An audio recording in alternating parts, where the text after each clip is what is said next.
Imagine trying to comprehend the true scale of human history.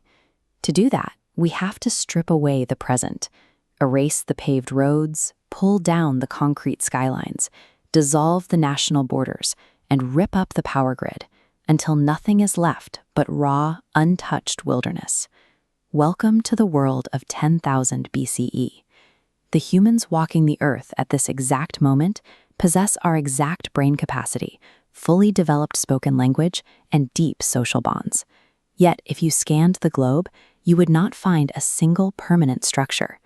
This map displays the estimated global human population at the time. Across all continents combined, our entire species numbered only 4 to 5 million people. If gathered into one location, they'd barely fill the geographic borders of modern Los Angeles. In this era, civilization offered zero insulation from the elements.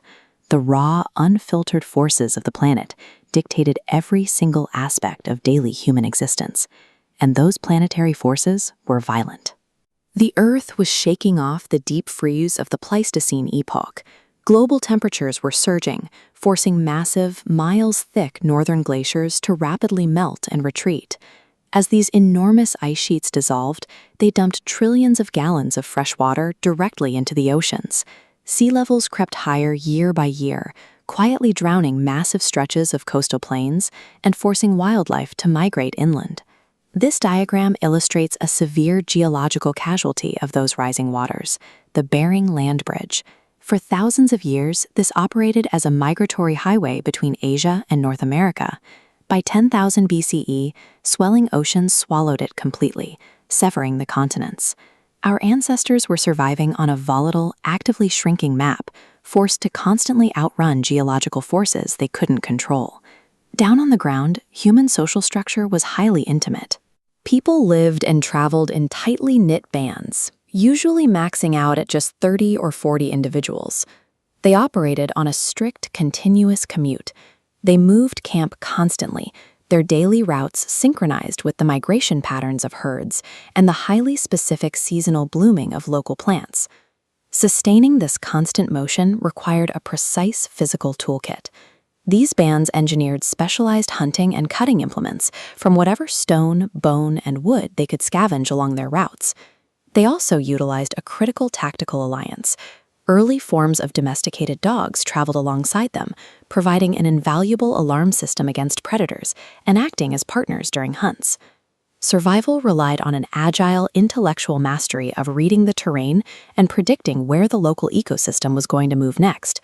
That agility was mandatory because early humans shared the landscape with towering beasts, species we grouped together as Ice Age megafauna. Out on the frozen northern steppes, human bands hunted the woolly mammoth, navigating massive curved tusks and imposing physical bulk to secure a meal. And humans were also actively hunted in the Americas. They had to constantly evade the smilodon, better known as the saber-toothed tiger, a specialized apex killer built to take down large prey. But by 10,000 BCE, these biological titans were vanishing. The warming climate erased the cold weather grasslands they depended on, while relentless human hunting accelerated their population collapse. With their primary sources of prey dying out, hunter-gatherer bands faced a choice: pivot their survival strategy immediately or follow the giants into extinction. The shifting climate immediately forced their hand.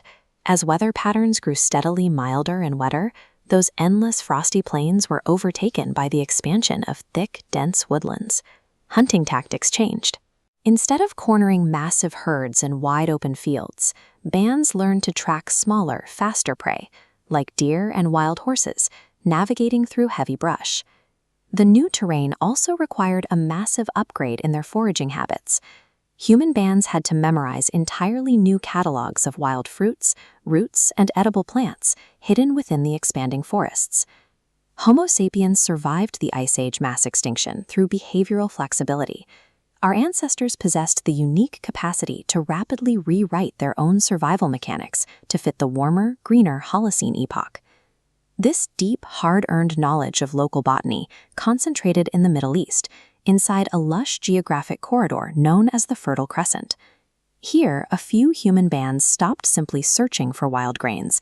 They started systematically collecting seeds, dropping them in the dirt and cultivating their growth. This botanical experiment required a massive behavioral sacrifice.